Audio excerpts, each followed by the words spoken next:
What is going on, y'all? I just got back from my 5 mile run and my first run in the Skechers Aero Sparks, which is kind of like part of Skechers' new lineup that they just released recently. I think I've seen a couple of YouTube videos talking about the other models, but I haven't really seen anything regarding the Aero Spark model, which I believe is meant to be kind of like a lower stack tempo daily trainer from Skechers. I would say that it's kind of in line with maybe the Brooks Hyperion line.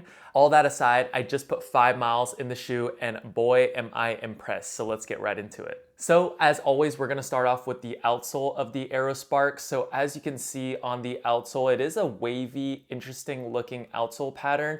And as you can see in the branding, they did partner with Goodyear, which is the tire company. So kind of like how Adidas works with Continental rubber, I think they used Goodyear rubber on the bottom of the outsole, which is kind of impressive given that this shoe, I picked it up for actually $120 from Running Warehouse, but I saw on Skechers website it's retailed for $130. So not exactly sure why there's a $10 price difference between the two websites. And I think on Skechers, if you're a member, which you probably just need to sign up with your email, you can get an extra 20% off. So with quick maths, that's $26 off, and you can get these for $104 directly from Skechers. So with all that being said, I think that it's amazing that they gave us Goodyear rubber. How did it perform on my little 5 mile run? I would say that it wasn't the most sticky traction pattern or outsole pattern that I've had in a shoe. I still think that Adidas Continental rubber, when done right, like not on the Evo SL, I think that that's probably the stickiest rubber alongside Puma's Puma Grip.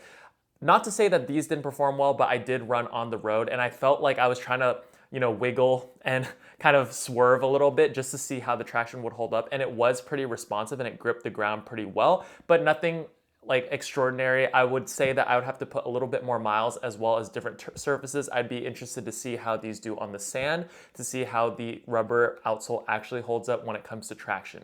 Durability wise, I'm not even gonna talk about because it's only been 5 miles. So overall, I think that the outsole is going to perform very well. Kudos to Skechers for giving us a Goodyear collaboration, especially at that nice price point of $120 to $130 at full price. So that is amazing. Good job, Skechers. I think that this outsole is going to perform pretty decent. Moving on to the cushion setup of the Skechers Aero Sparks. Honestly, I don't know too much about Skechers tech stack or like what they use typically in their cushion setup. So this is gonna be pretty new to me. They have a carbon infused hyper burst ice foam. I don't even know what that means, if it's a PIBA blend, if it's EVA and stuff. I'm gonna just tell you guys how I felt in the shoe. First impressions running 5 miles in these, and honestly, if I closed my eyes, it really feels like Brooks's DNA tuned foam. Now, I only have the Brooks Glycerin Max, which is a $200 shoe, to test out the Brooks tuned or DNA tuned foam. I don't have the Brooks Glycerin 22s, which is their newer model that also has DNA tuned foam, so I can't speak for that shoe. But in my first impressions of a 5 mile run, I did feel like this was a lower to the ground DNA tuned foam, or it felt like DNA tuned, which is amazing price at what it is. If I'm feeling like it feels similar to a $200 shoe, obviously not the stack height of the shoe, but just the feeling of the foam, I think that's pretty impressive from Skechers' point of view. Talking about the stack height really quickly, because I did compare it to the Brooks Glycerin Max, these are definitely not as high, and these are meant to be kind of like more of an everyday daily trainer, not a max cushion daily trainer. So you have 36 millimeters in the heel dropping to 30 millimeters in the forefoot. And overall, the ride, I did kind of negative split. So I started off at 9:30 for the first mile and then dropped all the way to around 7 minutes per mile on the last mile of the 5 mile run. And honestly, it held the pace, all paces pretty well. So from 9:30 per mile to 7 minutes per mile.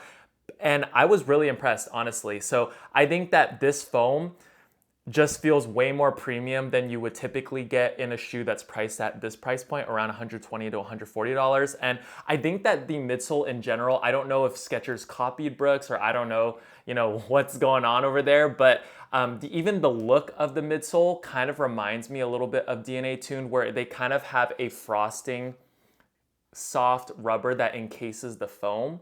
Not exactly sure if you guys are gonna be able to see it, but once you see the shoe in hand, it really looks like it. And I was really impressed with the foam. I would say that it's more on the soft side, but the nice part is that since it has a lower stack in the forefoot, you do still get a nice response from the ground and you get a nice ground feel, but you still get the impact protection and the comfort from that soft cushion. So overall, I would say that the cushion setup was very versatile. It was very comfortable. It's just not the most responsive or bouncy foam in my opinion, but it's nice that there's not too much in the forefoot, so you do get that response and you don't feel like you're kind of sinking into the sand, which sometimes in the Brooks Glycerin Max, especially when I was trying to run faster, I felt that the foam didn't really give me anything back and it made it hard to kind of pick up the pace, and I felt like I was fighting against the cushion setup at times with that shoe. But since it's a lower stack on the Skechers Aero Spark, I felt like I didn't have that problem, and I'm excited to see how the cushion setup lasts for long runs, for tempo runs, for all sorts of runs. But for that first 5 miles, the shoe felt really premium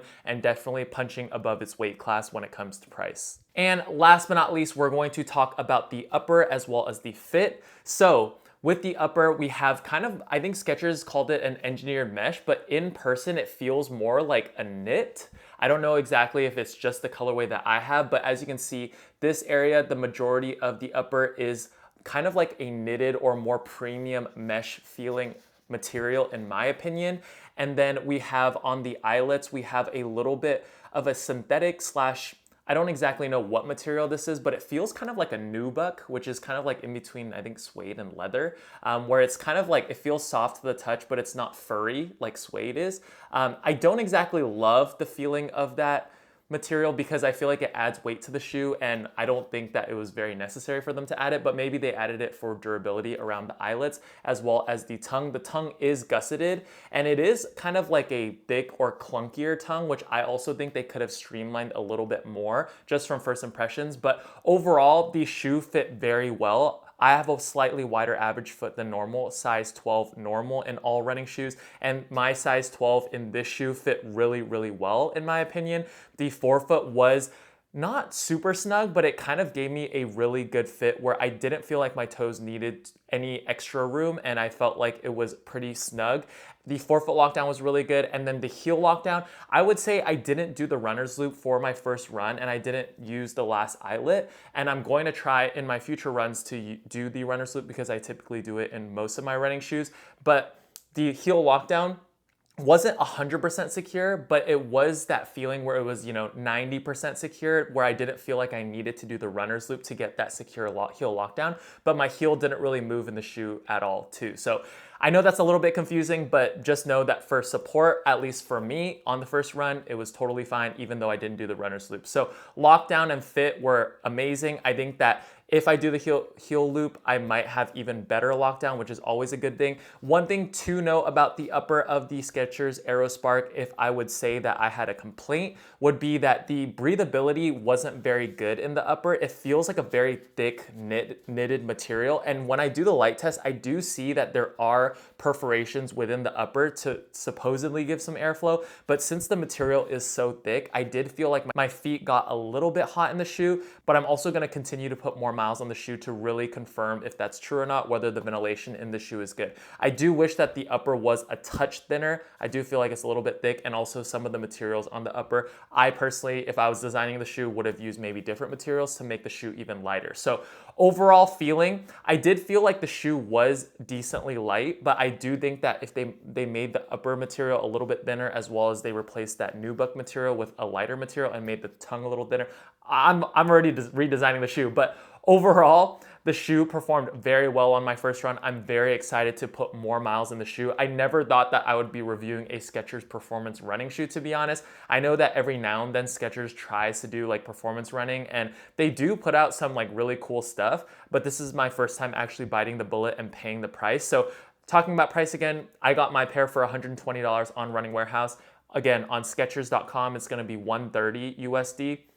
But you do get that 20% off. I think it's like a promotion that they're running right now if you are a member. So keep that in mind. So I am very excited to kind of use this as a daily trainer and see how it kind of holds up after all the miles that I put on the shoe. So stay tuned for the full review. Let me know in the comment section down below if you would try Skechers running shoes, because honestly, like, I don't know, maybe growing up, I never really thought of Skechers as kind of that performance brand. It was kind of always that value and comfort brand. So I'm really excited to put more miles on the shoe, and who knows, maybe I will test other Skechers models if you guys are interested in that, or if I really love this shoe that much, I'd be excited to see what else they have to offer. So with all that being said, thank you guys so much for watching, and stay tuned for the full review. It will be coming soon.